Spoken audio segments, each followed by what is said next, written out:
আসসালামু আলাইকুম রহমতুল্লাহি ওয়া বারাকাতুহু।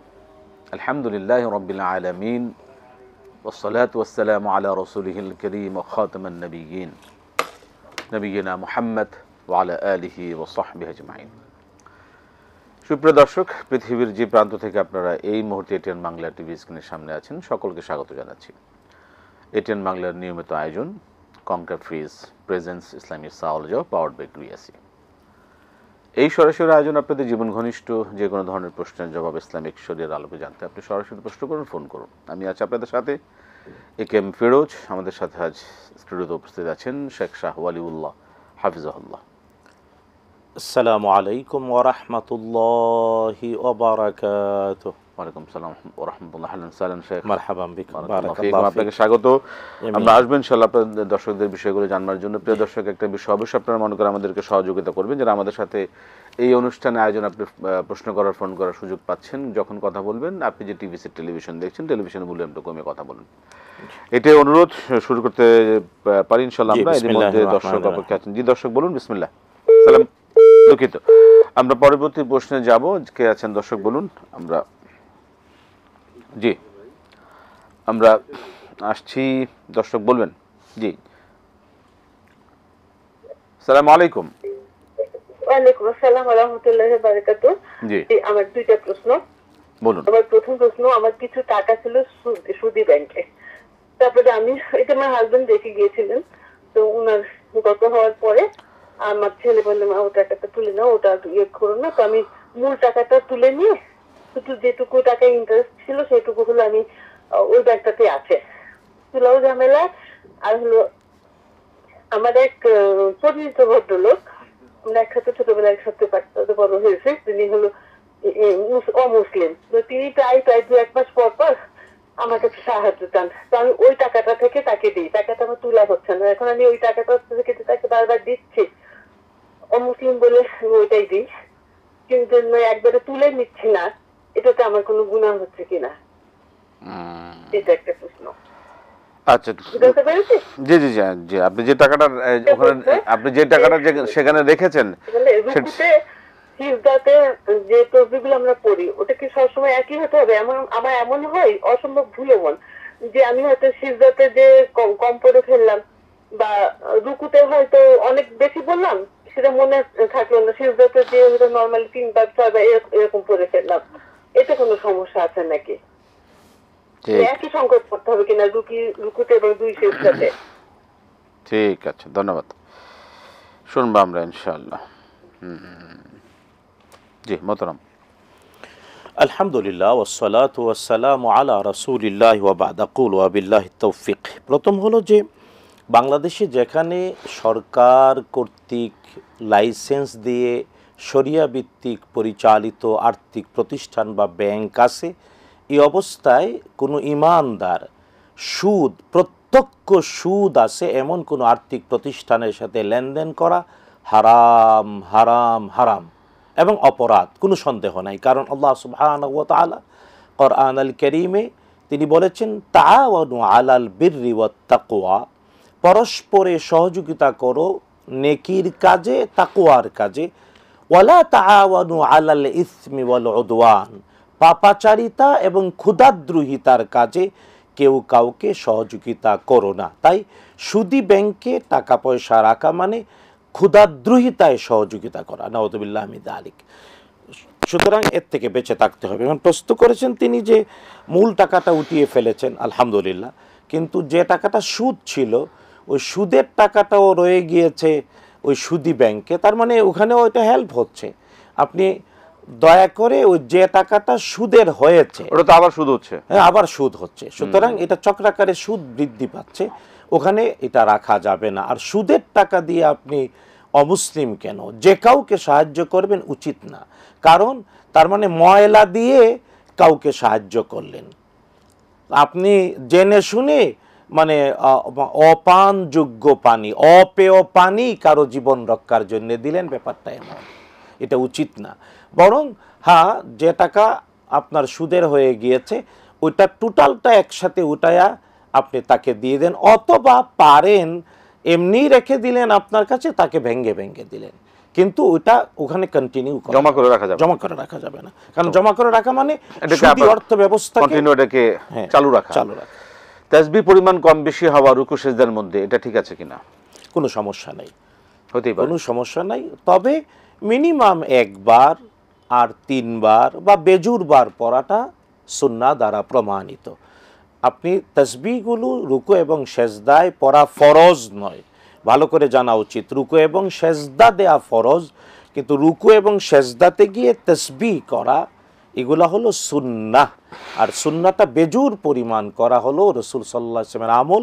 তাই 1 বার 3 বার 5 বার 7 বার, আর যদি আপনি কতবার করেছেন ভুল লেগে গেছে খেয়াল নাই, সেই তাহলে এটা নিশ্চিত হতেই হবে যে 5 বার 7 বার ব্যাপারটা এমন নয়। যে কয়বার করেছেন আত্মা থেকে, হৃদয় থেকে তাসবিহগুলো আজকারগুলো সেগুলো অর্থগুলো জেনে শুনে এবং উপলব্ধি করে। হ্যাঁ, আমাদের বোনিটাও বলেছেন যে রুকুতে রুকুর যে তাসবিহ রাসূলুল্লাহ সাল্লাল্লাহু আলাইহি ওয়াসাল্লাম রুকুতে একাধিক রকম তাসবিহ পড়েছেন, সেজদাতেও একাধিক রকম তাসবিহ পড়েছেন।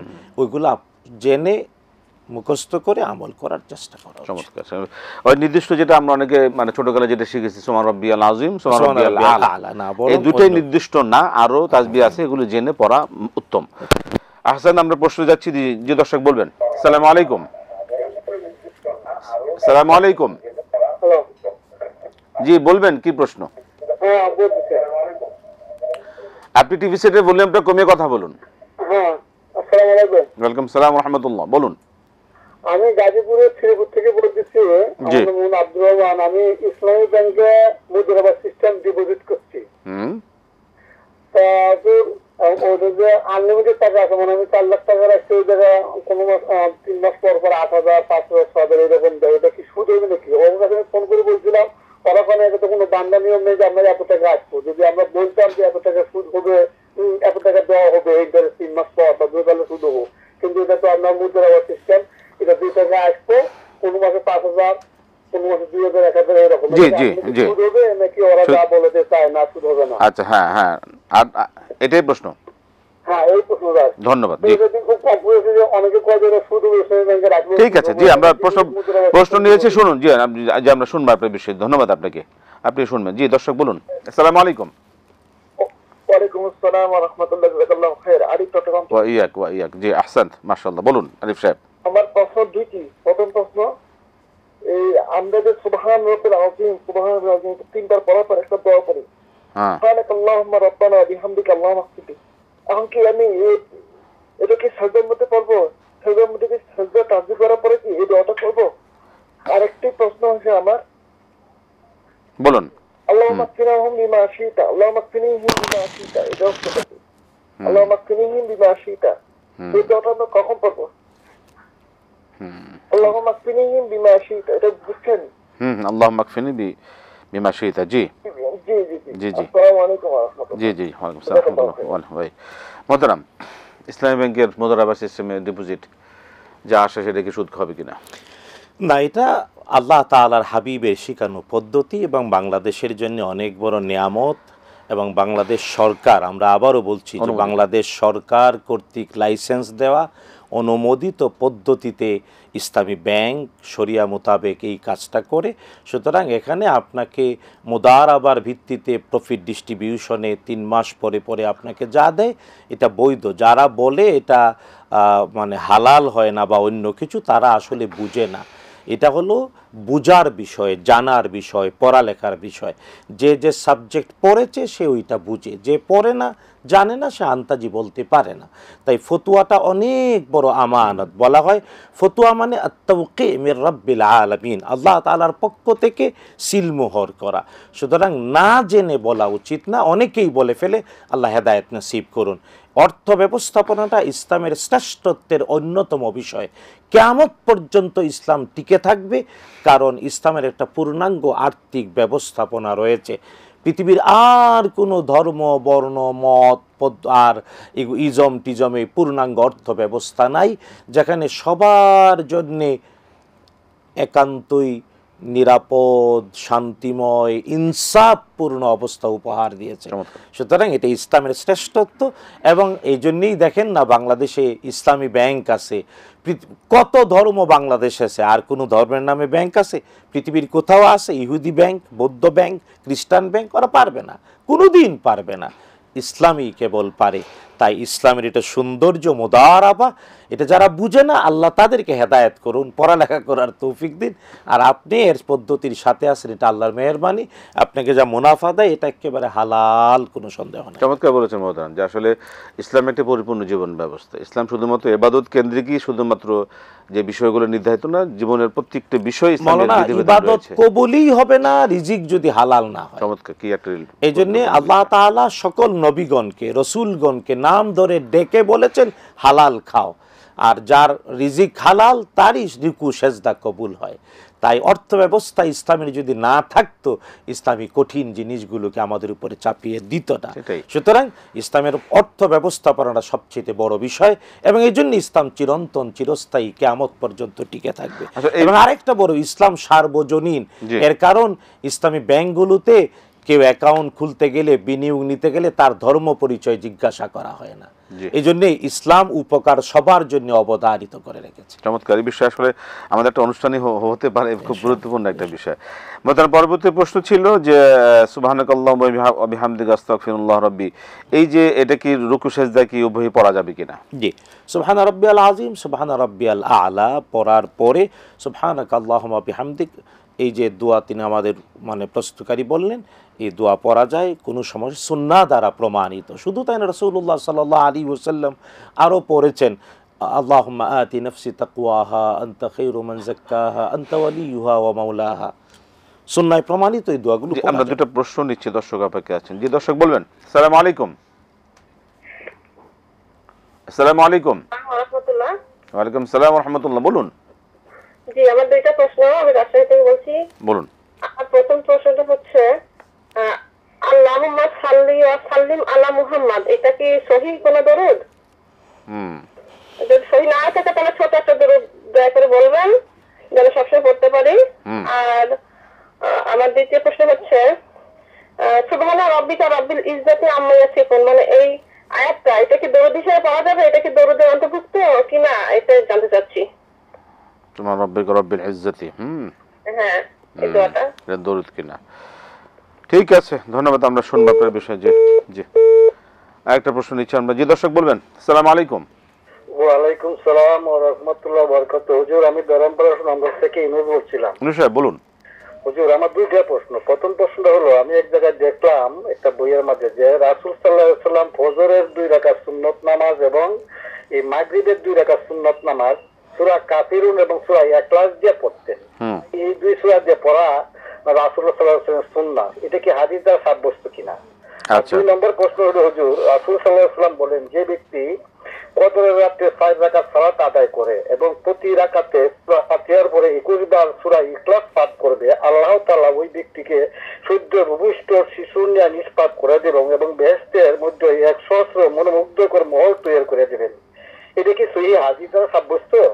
ঠিক আছে, অনেক ধন্যবাদ আনিস সাহেব, ধন্যবাদ। আমরা শুনবো আপনার বিষয়। যে মহতারাম, আল্লাহ মাকফিনি বিমা শিতা, যে এটা হলো বদদোয়া আর কি, বদদোয়া। শত্রুর বিরুদ্ধে আল্লাহ তাআলার সাহায্য চেয়ে দোয়া, অথবা শত্রুর বিরুদ্ধে বদদোয়া। অর্থ হলো আল্লাহুম্মা কফিনিহিম বিমা শিতা, ও আল্লাহ আমার জন্য তুমি যথেষ্ট করে দাও তাদের বিরুদ্ধে তুমি যা চাও, তুমি যা চাও তা করে ওদের বিরুদ্ধে আমাকে সাহায্য করো। এটা হলো শত্রুর বিরুদ্ধে দোয়া, শত্রুর বিরুদ্ধে বদদোয়া, বা শত্রুর বিরুদ্ধে আল্লাহর কাছে সাহায্য চাওয়া। এটা আপনি যে কোনো শত্রুর মুখোমুখি হলেন, শত্রুতার মুখোমুখি হলেন, তখন আপনি পড়বেন। বা যে কেউ শত্রুর বিরুদ্ধে সাহায্য চেয়ে আল্লাহর কাছে বলবে, শত্রুর কথা মনে পড়লো বা শত্রুর চেহারা দেখলো, তখন এই দোয়া পড়লে এটা একেবারে বুলেটের চেয়ে বেশি কাজ করে। আল্লাহুম্মা সাল্লি ওয়া সাল্লিম আলা মুহাম্মদ। হ্যাঁ, এভাবে বলা যায়। এতে দুরুদ এবং সালাম দুটিই রয়েছে। আল্লাহুম্মা সাল্লি ওয়া সাল্লিম আলা সাইয়্যিদিনা মুহাম্মদ দুরুদ হিসেবে পড়া যায়। জি, এটা ঠিক। এটা এবং সংক্ষিপ্ত দরুদ হিসেবে পরিপূর্ণ হিসেবে এটা পড়া যায়। পড়া যাবে। তবে অতি বিশুদ্ধ যদি আপনি পড়তে চান তাহলে আল্লাহুম্মা সাল্লি আলা মুহাম্মাদিন নবিয়্যিল উম্মি ওয়া আলিহি ওয়া সাল্লাম। জি মোহতারাম, সুবহান রাব্বিকা রাব্বিল ইজ্জাতি আম্মা, এটা কি দরুদ হিসেবে চালানো যায়? না, দরুদ না, এর মধ্যে কেবল ওয়া সালামুন আলাল মুরসালিন, এটা ঠিক। সকল নবী এবং রাসূলদের প্রতি সালাম আছে। সালাম আছে। ওয়া সালামুন আলাল মুরসালিন ওয়াল হামদুলিল্লাহি রাব্বিল হামদ আলামিন এবং সালাম দুটো আছে। তো সুতরাং এটা ওই মানে দুয়ার সর্বশেষে পড়াটা ন্যাচারালি সুন্নাহ দ্বারা প্রমাণিত, কারণ এতে সকল মুরসালিনদের প্রতি, রসুলগণের প্রতি সালাম হয় এবং আল্লাহর প্রশংসা হয়, কিন্তু এটা দুরুদ হবে না। ফজর মাগরিব দুই রাকাতে যে সূরা কাফিরুন ইখলাস, এটা বিশুদ্ধ সুন্নাহ দ্বারা প্রমাণিত। রাসূলুল্লাহ সাল্লাল্লাহু তাআলা আলাইহি ওয়াসাল্লাম ফজরের 2 রাকাত সুন্নাত, মাগরিবের 3 রাকাত ফরজের পরে 2 রাকাত সুন্নাত এবং তাওয়াফ করার পরে কাবাগরকে হাতের বাম পাশে রেখে 7 বার চক্কর দিয়ে এক তাওয়াফ পূর্ণ হওয়ার পরে মাকামে ইব্রাহিমকে সামনে রেখে অথবা মসজিদুল হারামের যে কোনো জায়গায় 2 রাকাত তাওয়াফের যে নামাজ, ওই নামাজেও রাসূলুল্লাহ সাল্লাল্লাহু আলাইহি ওয়াসাল্লাম শিখিয়েছেন, নিজে করেছেন। প্রথম রাকাতে সূরাতুল ফাতিহার পরে কুল ইয়া আইয়ুহাল কাফিরুন বা সূরাতুল কাফিরুন, আর দ্বিতীয় রাকাতে সূরাতুল ফাতিহার পরে কুল হুয়াল্লাহু আহাদ। এটা সুন্নাহ দ্বারা প্রমাণিত। জি, আমরা প্রশ্নে যাচ্ছি। দর্শক বলুন। আসসালামু আলাইকুম। ওয়ালাইকুম আসসালাম। বলুন। আমি সিলেট ক্লাব থেকে মাহফুজা বেগম। জি বলবেন, বলুন কি প্রশ্ন? ফজরের 2 রাকাত সুন্নাতে মুআক্কাদা, কেউ যদি ফজরের সুন্নাত নামাজের সাথে তাহিয়াতুল ওযুর নিয়ত করে তবে নামাজ আদায় হবে কিনা? 2 নম্বর হলো মসজিদে প্রতি নামাজের আগে আযান দেওয়া হয়, জি, আর দোয়া করা হয়। কেউ যদি 3 মসজিদের আযানের জবাব দোয়া করে তাহলে তা ঠিক হবে কিনা? আজানের দোয়া মানে কয়েকটা মসজিদে যদি সে বলে আর কি। আসসালামু আলাইকুম। ওয়ালাইকুম আসসালাম ওয়া রাহমাতুল্লাহ। জি মোহতারাম, কদর রাত্রিতে সূরা ইখলাস যে এতবার পড়ে সালাত আদায় করা, না, ব্যাপারটা হলো যে মানে সূরাতুল ইখলাস 10 বার পড়লে আল্লাহ তাআলা জান্নাতে ঘর তৈরি করে দেন, এটা প্রমাণিত বিশুদ্ধ। কিন্তু ওই নির্দিষ্ট করে নামাজ ওই এতবার ইখলাস পড়ে, এই বর্ণনাগুলো কখনো কোনো ক্ষেত্রে অনেক ফুকাহা বলেছেন মান উত্তীর্ণ নয়, বরং আমল করা। আপনি চেষ্টা করবেন, মানে ওই যেমন এটা তো আমরা অনুরোধ করি যে যদি কেউ 2 রাকাত নফল নামাজ বা তাহাজ্জুদের নামাজ পড়ে, প্রথম রাকাতে সূরাতুল ফাতিহার পরে 4 বার কুল ইয়া আইয়ুহাল কাফিরুন পড়লেন, বিশুদ্ধ সুন্নাহ দ্বারা প্রমাণিত। 4 বার কুল ইয়া আইয়ুহাল কাফিরুন পড়লে 30 পারা কোরআন এর পড়ার সওয়াব আল্লাহ তাআলা দেন। দ্বিতীয় রাকাতে সূরাতুল ফাতিহার পরে 3 বার সূরাতুল ইখলাস পড়লে 30 পারা পড়ার সওয়াব হয়। এটা হিকমত অবলম্বন করে, কৌশল অবলম্বন করে করা যায়। জি। পরবর্তী প্রশ্ন হচ্ছে যে ফজরের সুন্নত আর তাহিয়াতুল ওযু কি একই নিয়তে পড়া যাবে? সুন্নতে মুআক্কাদার সাথে অন্য কোনো কিছু মার্জ করা উচিত না। অন্য সাধারণ নফলের সাথে একটার সাথে আরেকটা অ্যাডজাস্ট করা যায়, কিন্তু সুন্নতে মুআক্কাদা আলাদা গুরুত্বপূর্ণ। রাইট। জি, আমরা প্রশ্ন নিব। দর্শক বলুন। আসসালামু আলাইকুম। আসসালামু আলাইকুম। ওয়ালাইকুম সালাম ওয়া রাহমাতুল্লাহ। বলুন কি প্রশ্ন আপনার?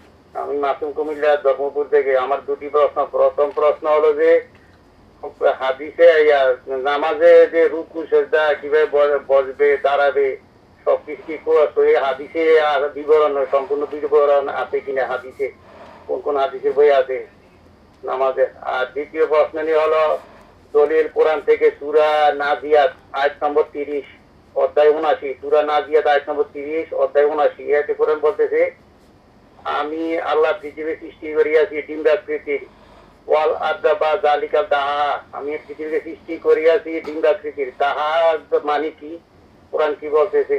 আসসালামু আলাইকুম। ঠিক আছে, ধন্যবাদ।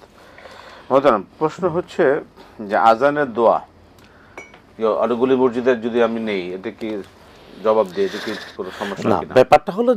ব্যাপারটা হলো আজানের দোয়াটা এটা একটা প্যাকেজ। বুখারী বর্ণনা করেছেন বিশুদ্ধ সনদে, রাসূলুল্লাহ সাল্লাল্লাহু আলাইহি ওয়াসাল্লাম ইরশাদ করেছেন, মান সামিয়ান নিদা, যে ব্যক্তি আজান শুনলো, ফাকাল বা কাল আল মুয়াজ্জিন যা বলে তাই বলল, কেবল হাইয়া আলা তাইন অর্থাৎ হাইয়া আলা সালাহ শুনলে বলবে লা হাওলা ওয়ালা কুওয়াতা ইল্লা বিল্লাহ, হাইয়া আলাল ফালাহ শুনলে লা হাওলা ওয়ালা কুওয়াতা ইল্লা বিল্লাহ বলা যায়, অথবা বলা যায় মা শা আল্লাহু কান ওয়া মা লাম ইয়াশা লাম ইয়াকুন।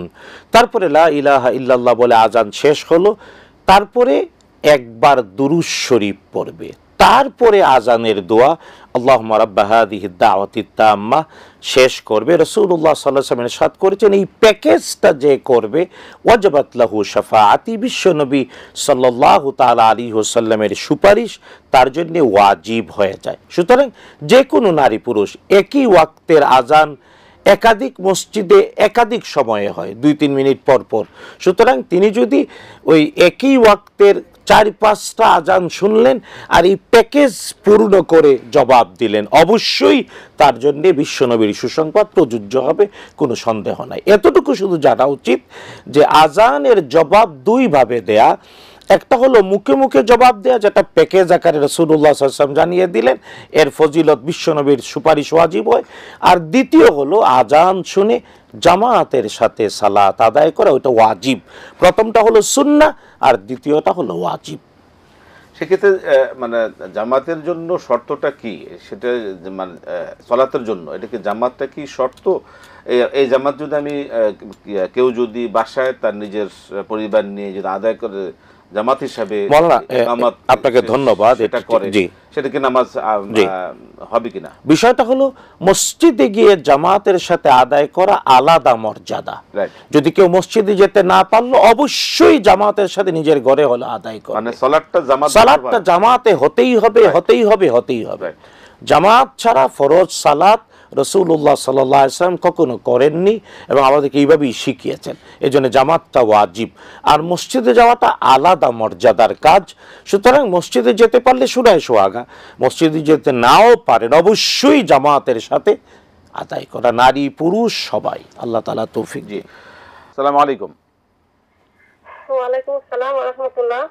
বলুন হুজুর, আমি একটু কথা সম্পর্কে জানতে চাচ্ছি। আমার ননদ ঢাকা থাকে, আমি রাজশাহীতে আছি, আমার বাসায় এসেছে বেড়াতে। তো এখন উনি যার সঙ্গে যাবেন আবার ঢাকা, তো এখন 10 দিনও এখন থাকা হতে পারে অথবা 15 দিন 16 দিনও হতে পারে। এখন উনি কয়েকদিন পর্যন্ত কষ্ট করতে পারবেন? উনি একজনের সঙ্গে যাবে, কিন্তু সে যখন যাবে তখন আর কি তার সঙ্গে, মানে ঠিক নাই, 10 দিনও থাকা হতে পারে, আবার দেখা যায় 20 দিনও হতে পারে। এখন উনি কি কসর কয়দিন করবেন বা কসর করবেন কিনা এটা একটু জানতে চাচ্ছি। আর আরেকটা বিষয়, এটা আনাম রশিদ হুজুর এই চ্যানেলে বলেছিলেন যে ফজরের সুন্নাহর সঙ্গে ওইটা ওই তাতে ওযুর পড়া যাবে, কিন্তু এই শাহুল্লাহ হুজুর তো বললেন যে না পড়াটাই ভালো। জি জি জি ধন্যবাদ ধন্যবাদ ধন্যবাদ। জি, আমরা শুনবো সকল বিষয়ে। মোহতারাম, রুকু সিজদার যে এই যে বিবরণ, এটা কোন সুন্নাহ দ্বারা কিভাবে প্রমাণিত? জানা উচিত, আল্লাহ সুবহানাহু ওয়া তাআলা কোরআন আল কারীম আকিমুস সালাহ ওয়া আতুজ যাকাত, এইভাবে যাকাত আর সালাতকে একসাথে করে 28 বার বলেছেন।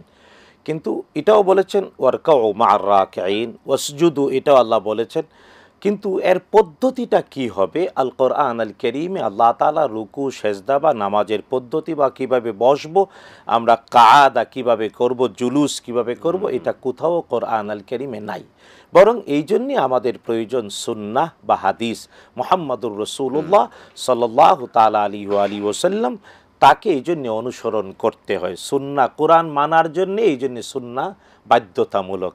কারণ আমরা সালাত কায়েম করতে গেলেই রাসূলুল্লাহ সাল্লাল্লাহু আলাইহি ওয়াসাল্লামের অনুকরণে করতে হবে।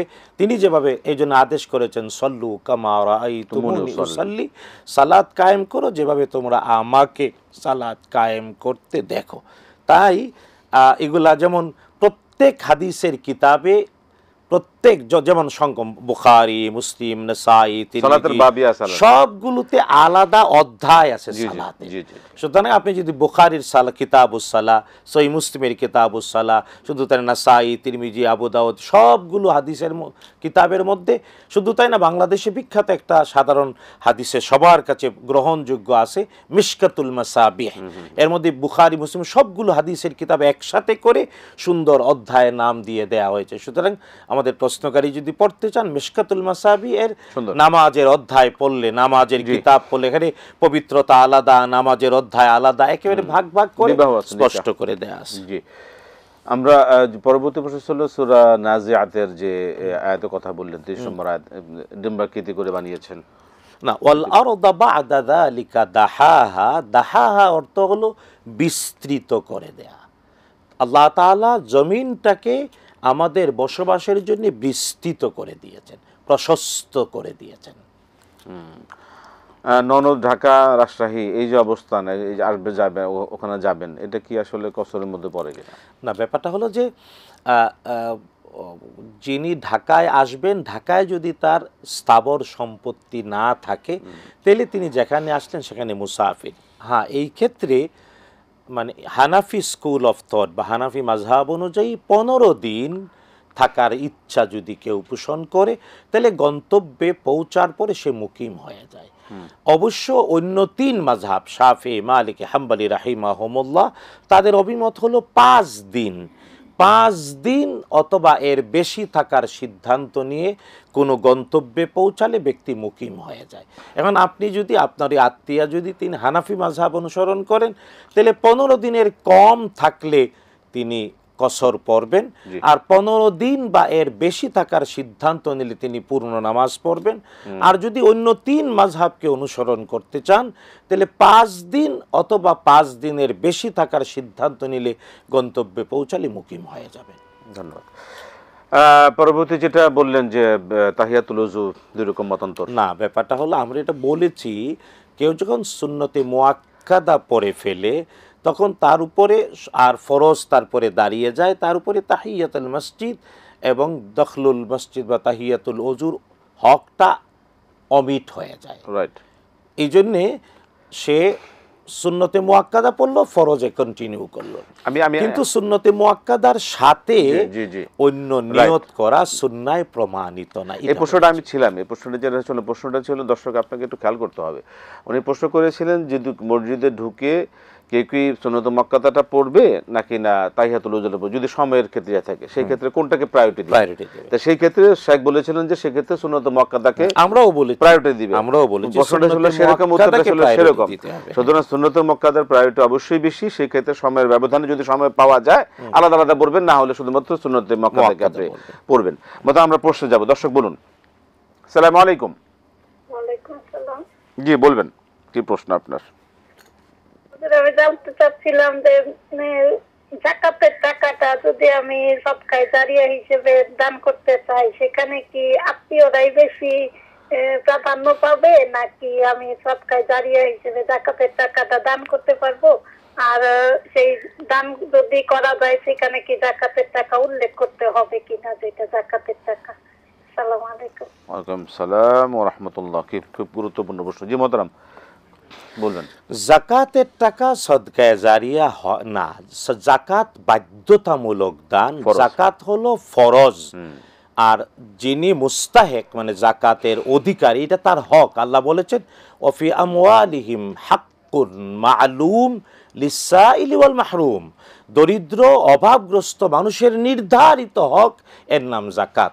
তাই সদকায়ে জারিয়া হয় আলাদা হালাল টাকা থেকে দান করা ব্যক্তির যাকাত না, আলাদা টাকা আছে হালাল টাকা, ওখান থেকে সাধারণভাবে আল্লাহর জন্য দান করবে, ওটা হলো সদকায়ে জারিয়া। আর যাকাতের টাকা যদি না আদায় করে গুনাহ হবে না, গুনাহ হবে না। কিন্তু ফরজ যাকাত আদায় করতে হবে, যাকাতকে সদকায়ে জারিয়া বলা যাবে না। রাইট। সদকায়ে জারিয়া হলো সাধারণভাবে আপনার হালাল অর্থ থেকে আল্লাহর ভালোবাসায় দান করলেন আলাদাভাবে, ওইটা সদকায়ে জারিয়া। তার মানে যে ভালো কাজের উপকার ধর্ম বর্ণ নির্বিশেষে সবাই পায়। আর যাকাতটা ফরজ বছরান্তে একবার দিতেই হবে, জাকাত যে আদায় করে না কিয়ামতের আগেই তার শাস্তি শুরু হয়ে যাবে, নাউযুবিল্লাহ মিন যালিক। আর হ্যাঁ, জাকাত দিতে গিয়ে জাকাত পাওয়ার অধিকারী আত্মীয় স্বজন, তাদের হক বেশি, তাহলে জাকাতও আদায় হবে, আত্মীয়তার হকও আদায় হবে। আর জাকাত আদায় করতে গিয়ে পূর্বে আপনাকে অ্যাসেসমেন্ট করতে হবে, নিশ্চিত হতে হবে সে জাকাত পাওয়ার উপযুক্ত কিনা। তাইলে জাকাত বলতে হবে না যে জাকাতের মুস্তাহিক, জাকাত পাওয়ার উপযুক্ত। আল্লাহর বলা 9 নম্বর সূরা আত-তাওবার 60 নম্বর আয়াতে 8টা নির্ধারিত খাত আল্লাহ তাআলা জাকাত খরচের জন্য বলেছেন। আপনি যখন নিশ্চিত হলেন 8টা নির্ধারিত খাতের যে কোনো একটা খাতে সে পড়ে, তখন তাকে জাকাত দিতে গিয়ে বলতে হবে না জাকাত দিচ্ছি, এটা আপনি যে তোমার প্রাপ্য নেও বলতে হবে। জাকাত বলে খুঁটা দেওয়া বা খাটো করা, অসম্মান করা যাবে না। জি, আমরা প্রশ্ন নিচ্ছি, দর্শক বলুন। আসসালামু আলাইকুম। ওয়ালাইকুম সালাম, আমি মামুন বলছি নওগাঁ থেকে। একটু বলবেন মামুন সাহেব। তো আমার 1 নম্বর প্রশ্ন হলো যে নামাজের প্রত্যেক রাকাতে সূরা ফাতিহা পড়ার আগে। দুঃখিত মামুন সাহেব, আপনি আবার চেষ্টা করুন, অবশ্যই ইনশাআল্লাহ পেয়ে যাবেন। আমরা পরবর্তী প্রশ্নে যাব। কে আছেন দর্শক বলবেন। জি, আসসালামু আলাইকুম। ওয়ালাইকুম আসসালাম। জি বলুন, কি প্রশ্ন আপনার? হুজুর, আমি ঢাকা উত্তরা থেকে বলছি। আমি ছোট ছোট 4টা প্রশ্ন করব। বলুন। জি, আমার 1 নম্বর প্রশ্ন হলো যে আমি ওই যে মেয়েদের ওজুর নিয়মটা জানতে চাচ্ছি, কিভাবে মেয়েরা ওজু করবে। আর 2 নম্বর প্রশ্ন হলো যে বিতরের নামাজ, যে বড় হুজুর বলছিলেন 2 রাকাত নামাজ পড়ে সালাম ফিরায়ে মুনাজাত করতে হবে। হ্যাঁ হ্যাঁ, 2 রাকাত পড়ে সালাম ফিরাতে হবে। পরে 3 রাকাতের বেলায় কি আমরা আলহামদুলিল্লাহ সূরা পড়ে, একটা যে কোনো সূরা পড়ে, তারপর দোয়া কুনুত পড়ে সালাম দরুদ আত্তাহিয়াত দরুদ শরীফ পড়ে সালাম ফিরাবো? ঠিক আছে, এটা। আর আচ্ছা, আর একটা 3 নাম্বার প্রশ্ন হলো যে ওই হুজুর বলছিলেন কয়দিন আগে যে তায়াম্মুম করলে, ওই যে দেওয়ালে, ঘরের দেওয়ালে তায়াম্মুম করলে পা ধুতে হবে না। তা আমরা যদি ওয়াশরুম থেকে পোশাক করে আসি তাহলে পা ধুবো না, শুধু ওজু মুখটা ওজু করবো? তো ওজুরটার নিয়মটা একটু বলে দিন। ঠিক আছে, ধন্যবাদ, অনেক ধন্যবাদ। আমরা শুনছি আপনার বিষয়ে। জি মোহতারাম, শুনলেন অজুর মেয়েদের, মহিলাদের কিভাবে অজু করবেন। দেখুন, অজুতে পুরুষ আর নারী সবারই বিধান একই। অজুর মৌলিক ফরজ হলো 4টা। প্রথম হলো মুখমণ্ডল ধৌত করা। মুখমণ্ডল বলতে চুলের গোড়া থেকে থুতির নিচ পর্যন্ত, এক কানের লতি থেকে আরেক কানের লতি পর্যন্ত এই মুখমণ্ডল একবার ধোয়া ফরজ, আরো 2 বার করে 3 বার ধোয়াটা হলো সুন্নাহ। এটা হলো প্রথম ফরজ। আপনি নিয়ত করবেন পবিত্রতার, তারপরে প্রথম মুখমণ্ডল ধৌত করবেন। 2 নাম্বার কনুই পর্যন্ত 2 হাত, এই কনুই পর্যন্ত 2 হাত ধৌত করা, কনুই পর্যন্ত 2 নাম্বার। 3 নাম্বার মাথা মাসে করা। মাথা মাসে করতে গিয়ে নারী পুরুষ সবাই এটা খেয়াল করা উচিত যে মাথা মাসে করতে যে কান যাতে মাসে হয়। অনেক লোকজন কান মাসে করেন না, ঘাড় মাসে করেন, অথচ কান মাসে করাটা সুন্নাহ দ্বারা প্রমাণিত এবং রাসূলুল্লাহ সাল্লাল্লাহু আলাইহি ওয়াসাল্লাম করেছেন, আদেশ করেছেন। আর মাথা মাসে করতে গিয়ে এইভাবে, এই 2 হাত দিয়ে এইভাবে মাথায় উপরি অংশ, তারপরে 2 হাতের পেটের অংশ দিয়ে মাথার 2 পাশ করে, তারপরে এই 2 শাহাদত আঙ্গুলি কানের ভিতরে, কানের ছিদ্রের ভিতরে ঢুকায়া বুড়ি আঙ্গুল দিয়ে কানের পিঠ বা কানের পিছনের অংশটা এইভাবে মাসে করতে হয় মাথা। এটা হলো 3 নাম্বার ফরজ। চতুর্থ হলো 2 পা টাকনু সহ ধৌত করা। এটা নারী পুরুষ সবার জন্য একই। আর সিরিয়ালটা মেনটেন করতে হবে। সুন্নাহগুলো একটু বলে দেন। আর হ্যাঁ, সুন্নাহগুলো। জি, সুন্নাহ হলো উজুতে আপনি প্রথমে 2 হাত কবজি পর্যন্ত, হ্যাঁ, বিসমিল্লাহির রহমানির রহিম তো বলবেনই, নিয়ত করবেন।